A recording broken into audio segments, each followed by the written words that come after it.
Welcome back to the Conscious Code series on the EmbodyME Podcast. I'm your host, Crystal Renae, the soul brand alchemist, and I help conscious digital entrepreneurs infuse their human design and gene keys into their purpose-aligned brand, digital offer, and marketing message so that they magnetize their soul-aligned clients on autopilot with passion, courage, confidence, and ultimately embodying the impact that they came here to make.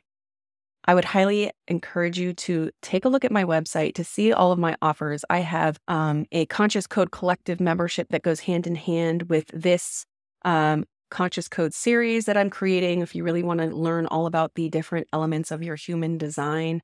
I also have a branding program called Soul Brand Alchemy that basically shows you how to take all of who you are on a soul level, all of the elements that make you through your human design and gene keys, and infuse that into your brand, into your digital offer, into your marketing message, making sure that you're attracting your soul-aligned audience based on your gifts, based on your energetic blueprint, to make sure that you're in full alignment and in authenticity within your business and brand. So all of the links are in the show notes if you want to take a look at those things.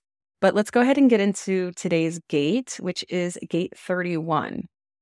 Now, this gate is interesting to me because if I followed cosmic human design, which I don't necessarily subscribe to that. However, I do believe that, because I love archetypes so much and I study these things, all of the gates, all of the energies kind of live within us and get activated within us in certain points in time, right? So this gate is my conscious sun according to cosmic human design. Now, my personal belief is that Ra-Uru-Hu was very well of Vedic astrology as well as tropical astrology, and he chose to use tropical astrology for a reason, and I believe that reason was because it is fixed.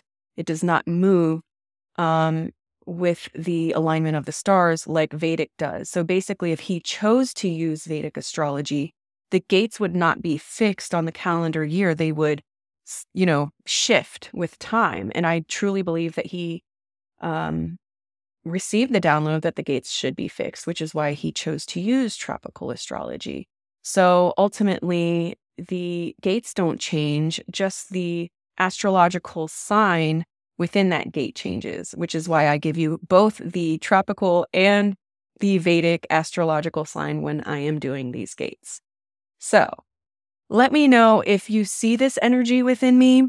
I am in human design, not cosmic human design. My conscious sun is gate 59. But in cosmic human design, this gate 31 is my conscious sun. So let me know where you guys, what energies you feel from me. But I do believe, I do resonate and connect with this gate, but I do that with all the gates. So let's go ahead and get into this gate, which I call the divine leader. And in human design, this gate is called gate of leading, the gate of influence, or the gate of democracy. And it's located in the throat center, moving towards the identity or G center in the channel of the alpha, which is a design of leadership. And it's connected to gate 7. In the gene keys, it's called sounding your truth. And in the I Ching, it's the turning point, influence, sacred lake atop the mountain peak.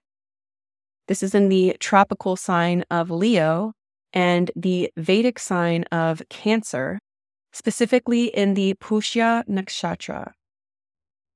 And see, that's all off because I'm a Magha Nakshatra. So the overall energy of this gate embodies the essence of influential and collective leadership with a focus on service, integrity, and democracy.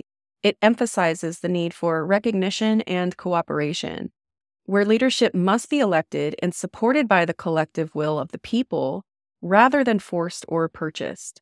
The energy of this gate is inherently connected to vision, mastery, and the expression of future possibilities, creating a force of nature that has the potential to guide others towards a higher and brighter future. Okay.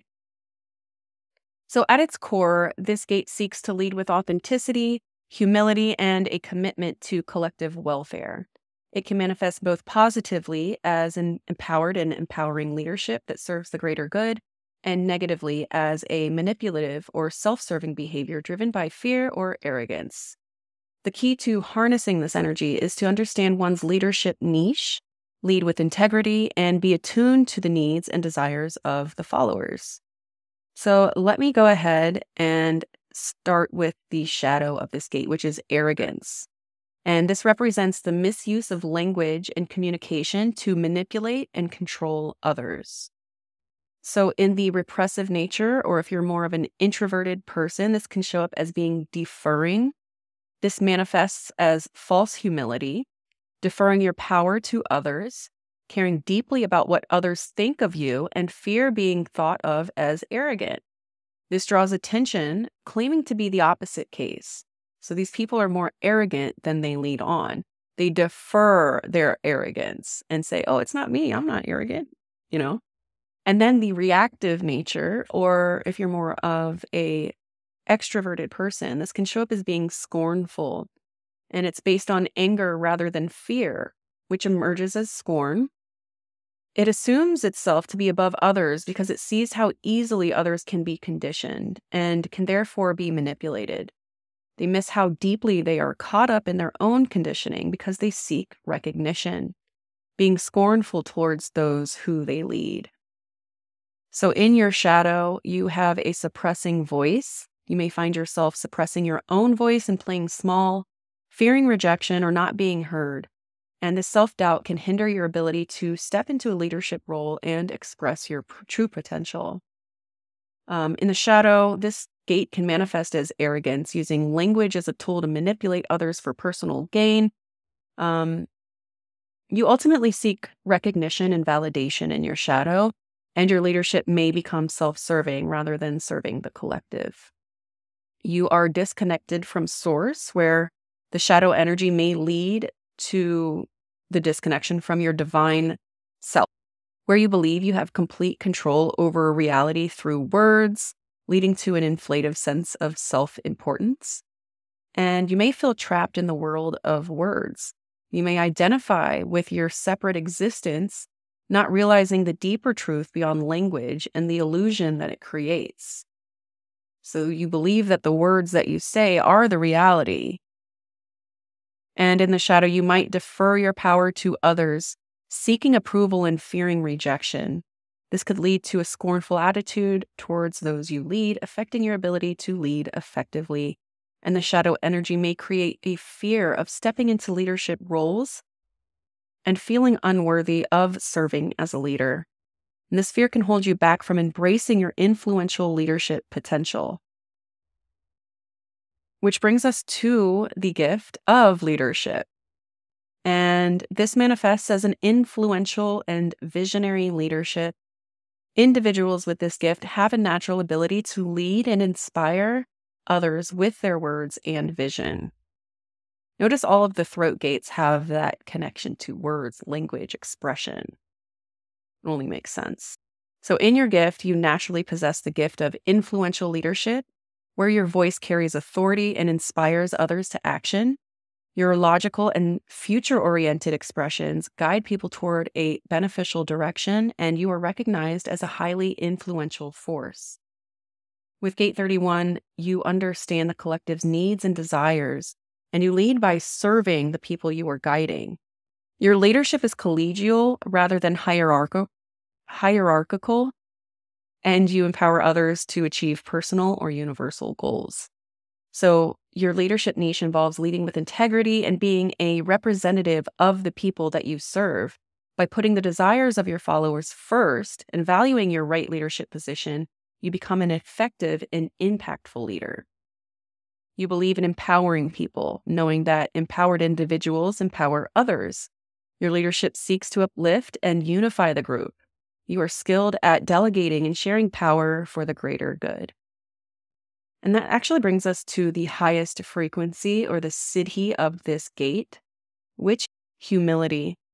And this is the state of consciousness that goes beyond the limitations of language and the ego's need for recognition. This allows you to express a clear vision of the future and the possibilities that it holds. You can effectively transfer this vision to others, inspiring them to work toward a collective goal and a brighter future. Your leadership is based on a heart-branded approach where you express the cutting edge of consciousness and make changes that benefit the collective. Your influence is founded upon anticipation and a sense of what lies ahead. Your natural leadership enables you to guide others through change and transformation. You serve as a catalyst for positive growth, helping individuals break free from conditioning and narrow confines. You lead with influence rather than coercion, and your voice is persuasive and magnetic. People are drawn to follow your guidance because you represent a compelling vision and understanding of the collective's needs. And at its highest expression, Gate 31 becomes a pure transmission, and your voice becomes the voice of the divine. Your words carry a transformative power, guiding others towards liberation from the limitations of language and duality. And see, that's where I really relate with this gate, because I've had people tell me my voice is whatever, like, oh, I could listen to you talk all day. And I know that I am good with words and can communicate effectively, but I also have a defined throat with other gates and channels that empower that, I guess, or that support that. But if you have this gate in your chart, you can use this in your business and brand by being the leader, the powerful leader that you are, using your words effectively to uplift others, to inspire others into action, into becoming their own leader in their own life. You are very influential in that way, and you have that capacity to empower others. So another thing that you could incorporate into your brand is the heart branding, using your words to connect to the heart of the people that follow you. And here are some contemplative questions you can ask yourself if you have this gate active. What is my relationship with leadership? Do I like to lead? Why or why not? How can I use my natural influence and leadership abilities to create positive change in my life and the lives of others? And how can I cultivate authentic communication and sound my truth without getting caught up in arrogance or manipulation? And here are some tips that you can use to further embrace the shadow of arrogance and embody the gift of leadership and humility.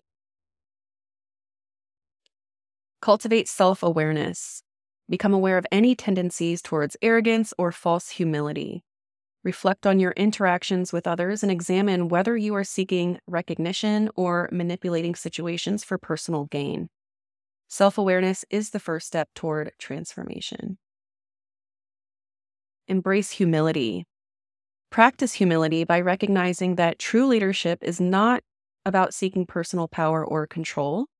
Let go of the need for constant validation and instead focus on serving the greater good. Humility allows you to be a vessel for higher wisdom and collective inspiration. And listen and serve. As a leader, listen deeply to the needs and desires of the people you lead. Seek to understand their perspectives and be open to feedback. Leadership is about serving the collective, not imposing your vision on others.